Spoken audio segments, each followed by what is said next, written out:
ಅಲ್ಲಿ ಹೋಗಿದಾವಲ್ಲ ಎಲ್ಲಿ ಹೋಗಿಲ್ಲ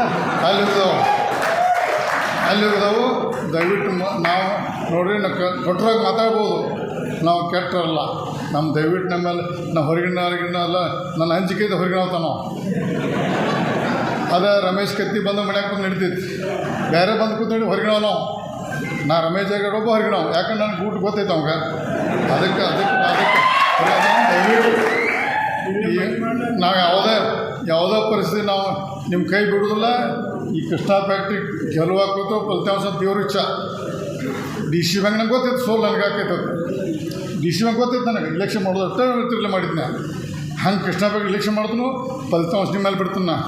ಆದ್ರೆ ನಿಮ್ಮ ಕೈ ಬಿಡೋದಿಲ್ಲ. 28ಕ್ಕೆ ನಾಳೆ 18 ಚುನಾವಣೆ ಪರಿವರ್ತನೆ ಆಗಲೇಬೇಕು ನೀವು.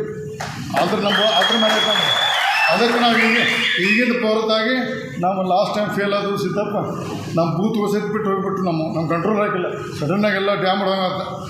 ಅದಕ್ಕೆ ನಾವು ಫೇಲ್ ಆಗಿದ್ದು, ಇನ್ನು ಫೇಲ್ ಆಗೋದಿಲ್ಲ. ಇನ್ನೂ 2 ವರ್ಷ ಟೈಮ್ ಐತೆ. ನಾವು ಬಿ ಜೆ ಪಿಯಾಗೆ ಇರ್ತು. ಮತ್ತು ನಾವು ಬಿ ಜೆ ಪಿಯಿಂದ ಕ್ಯಾಂಡಿಡೇಟ್ ಹಾಕು. ನಮಗೆ ಜಂಪ್ ಮಾಡೋಕ್ಕೆ ಹೋಗೋದಿಲ್ಲ. ಇಲ್ಲೇ ಮಾಡೋದು, ಇಲ್ಲೇ ಯುದ್ಧ ಮಾಡ್ತು, ಇಲ್ಲೇ ಮುಂದಿನ ಮತ್ತು ಅವ್ನು ಸೋಲ್ಸಿ ಶಪಥ ಮಾಡೋದು. ಸೋಲ್ಸಿ ಬಿಡೋದು ನಿಮ್ಮದು ಇಚ್ಛ. ನನ್ನ ಶಕ್ತಿ ಅಲ್ಲ, ಅದು ನಿಮ್ಮ ಶಕ್ತಿ. ನಾ ಬರೀ ಅಣ್ಣ ಒಟ್ಟ ನೀವು ಶಕ್ತಿ ಕೊಟ್ಟು ಸೋಲಿಸು, ಗೆದ್ರೆ ಮಲೆ ಹಾಕು. ಇಷ್ಟೇ ನಮ್ಮ ದೇವ್ರ ಇಚ್ಛ. ಅದಕ್ಕೆ ನೀವು ಗಟ್ಟಿಯಾಗಿ ನಮ್ಮ ದೇವ್ರಿ. ಈಗ ಇದೆಲ್ಲ ನೀರಾವರಿ ಸ್ಕೀಮ್ ಈಗ ನಮ್ಮ ಅಮ್ಮ ಯೋಶ್ರೀ ಹೊಲಸ್ಕೊಂಡು ಬಿಡ್ತಾನೆಲ್ಲ.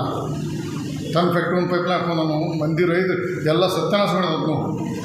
ನಾವು ಹೊಳೆ ಬಂದಂತ ನೋಡೋದನ್ನ ಅದ್ರ ಬಗ್ಗೆ ದಯವಿಟ್ಟು ನೀವೆಲ್ಲ ಗಟ್ಟಿಯಾಗಿರಿ. ನಾವು ಇದು ಅಮಿತ್ ಶಾ ಮುಖಾಂತರ ಮತ್ತು ಡಿ ಸಿ ಬ್ಯಾಂಕ್ ನಮ್ಮ ಆಡಳಿತ ಇರೋದ್ರಿಂದ ಅಲ್ಲಿ ಭಾಳಷ್ಟು ಒಂದು ಟೈಮ್ ಸೆಟಲ್ಮೆಂಟ್ ಮಾಡಿ ಅಲ್ಲಿ ಬಡ್ಡಿ ಕಡಿಮೆ ಮಾಡಿಸಿ ಕೇಂದ್ರದ ಬಡ್ಡಿ ರಹಿತ ಸಾಲ ತಂದು ಈ ಫ್ಯಾಕ್ಟ್ರಿ ಜೀವಂತ ಮಾಡ್ತೀವಿ.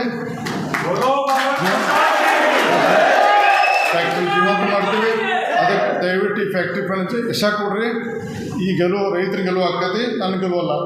ಅದಕ್ಕೆ ದಯವಿಟ್ಟು ಎಲ್ಲರೂ ನಾಳಿಂದ, ಇವತ್ತು ಮುಗಿತು ರಾತ್ರಿ, ನಾಳಿಂದ 26 ತಾರೀಕು ಹುಟ್ಟಿನ ದಿವಸ. ಅವತ್ತು ಇಲ್ಲ, ಇವತ್ತೆಲ್ಲ 26 ಇನ್ನು ಬರುವ 4-5 ದಿವಸನಾಗ ನೀವೆಲ್ಲರೂ ಪ್ರತಿಯೊಬ್ಬರು ರೈತರು ವಿಚಾರ ಮಾಡ್ಕೊಂಡು ಚೆಂದಂಗೆ ಊಟ ಹಾಕ್ರಿ. ಅವ್ರು ಏನು ಕೊಡ್ತಾರೆ ತಗೋರಿ, ಅದು ನಿಮ್ಮ ರೊಕ್ಕ ಅದ. ಅವ್ರಿಗೆ ಗಾಡಿ ಹಾಕ್ಕೊಂಡ್ರಿ, ನಮ್ಗೆ ಊಟ ಹಾಕ್ರಿ. ಈ ಸ್ವಾಭಿಮಾನ ಆರಿಸ್ಬಿಟ್ಟು ನೀವು ಆಶೀರ್ವಾದ ಹೇಳಿ ನಾಳೆ ಮಾಡ್ಬಿಡ್ತೀನಿ. ಜೈ